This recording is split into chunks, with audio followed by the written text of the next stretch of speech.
नमस्कार। दिन भर की ताजा खबरें और ताजा अपडेट लेकर के टाइम्स हिमाचल टॉप 10 में आपके साथ मैं हूं हेमराज चौहान। आपका स्वागत है। जानते हैं आज दिन भर की 10 बड़ी खबरें। हिमाचल प्रदेश विधानसभा के मॉनसून सत्र के दूसरे दिन राष्ट्रीय गीत वंदे मातरम को लेकर सत्ता पक्ष और विपक्ष आमने सामने हो गए। पहले विधानसभा परिसर में दोनों दलों के विधायकों ने एक दूसरे के खिलाफ नारेबाजी की। इसके बाद सदन के भीतर प्रश्नकाल के बाद भी मामला गर्मा गया। नेता प्रतिपक्ष जयराम ठाकुर ने राष्ट्रीय गीत के अपमान के आरोप पर मुख्यमंत्री से माफी मांगने को कहा, जबकि मुख्यमंत्री सुखविंदर सिंह सुक्खू ने पलटवार करते हुए भाजपा विधायक दल पर राष्ट्रीय गान के अपमान का आरोप लगाया। मुद्दे की बात यह है कि 2 दिन बेमतलब ही खराब हो चुके हैं और अगले 2 दिन तक सदन स्थगित कर दिया गया है। हिमाचल प्रदेश के कई भागों में बारिश जारी है। आज सुबह राजधानी शिमला में कुछ देर के लिए भारी बारिश हुई, हालांकि दोपहर को धूप खिल गई। राज्य के अन्य भागों में भी सुबह झमाझम बारिश हुई है। राज्य आपातकालीन संचालन केंद्र की रिपोर्ट के अनुसार प्रदेश में आज दोपहर तक जगह जगह भूस्खलन से 124 सड़कें बाधित रही। इसके अतिरिक्त 138 बिजली ट्रांसफार्मर और 36 जल आपूर्ति योजनाएं भी बाधित हुई हैं। वहीं शिमला में सुबह हुई बारिश से शहर के नाले उफान पर आ गए हैं। कई जगह नालों का पानी सड़क पर आ गया। हिमाचल प्रदेश सरकार ने 1 जनवरी 2016 से 31 जनवरी 2022 के बीच सेवानिवृत्त कर्मचारियों की पेंशन और पारिवारिक पेंशन के बकाया भुगतान से जुड़े आदेश में संशोधन कर दिया है। वित्त विभाग ने 18 अगस्त 2026 को जारी कार्यालय ज्ञापन में पूर्व आदेश के पैरा नंबर 1 और पैरा 2 में संशोधन करते हुए नई व्यवस्था स्पष्ट की है।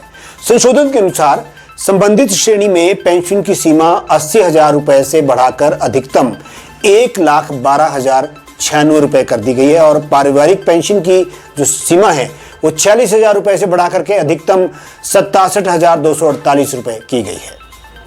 हिमाचल प्रदेश में बनी 83 दवाओं समेत देश भर में 239 दवाइयों के सैंपल मानकों पर सही नहीं उतरे हैं।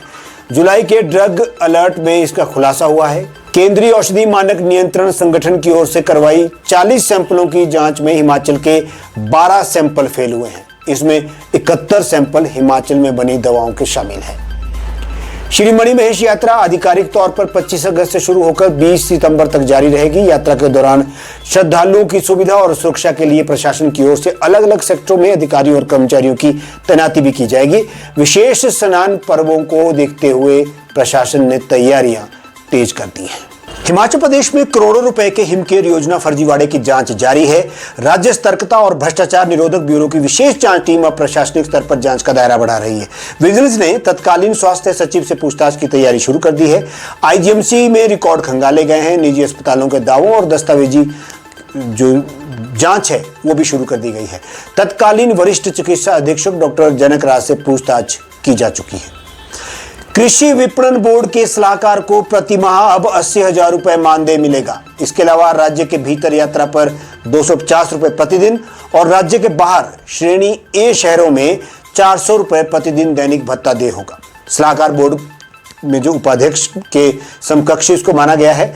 कृषि विभाग की अधिसूचना के अनुसार यदि बोर्ड आवास उपलब्ध नहीं करवा पाता है तो सलाहकार को 25,000 रुपए प्रतिमाह मकान के किराया भत्ता भी साथ में मिलेगा। हिमाचल प्रदेश विश्वविद्यालय शिमला में फीस वृद्धि के खिलाफ आंदोलन कर रहे छात्रों को बड़ी राहत मिली है। छात्र आंदोलन के आगे झुकते हुए हिमाचल विश्वविद्यालय प्रशासन ने फीस में 10% तक की कटौती करने का फैसला लिया है। नई दरों को लेकर के शुक्रवार को अधिसूचना भी जारी हुई।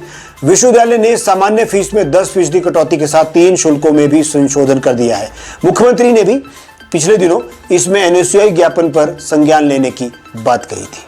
हिमाचल प्रदेश सरकार के कार्मिक विभाग ने वर्ष 2027 में सेवानिवृत्त होने वाले 8 वरिष्ठ आईएएस अधिकारियों और 5 अन्य विभागाध्यक्षों यानी एचओडी की सेवानिवृत्ति की आधिकारिक अधिसूचना जारी कर दी है।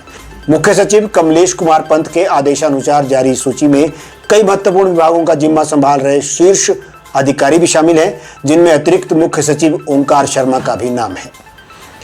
चंबा जिले के उपमंडल चुराहा के अंतर्गत आने वाले खुशनगरी क्षेत्र में नेगीराम की निर्मम हत्या के मामले में पुलिस ने महज 3 दिनों के भीतर ही बड़ी सफलता हासिल की है। अंधेरे में तीर चला रही पुलिस अब इस हत्याकांड के बेहद करीब पहुंच चुकी है और मामले में गिरफ्तारियों का दौर भी शुरू हुआ है। तीसा पुलिस ने हत्याकांड से सीधा संबंध पाए जाने पर एक व्यक्ति को गिरफ्तार कर लिया है। टाइम्स हिमाचल टॉप 10 में आज बस इतना ही। फेसबुक के साथ साथ यूट्यूब और इंस्टाग्राम पर भी आप हमें देख सुन और पढ़ सकते हैं। साथ ही आप हमें लॉगिन करें www.timeshimachal.com। नमस्कार।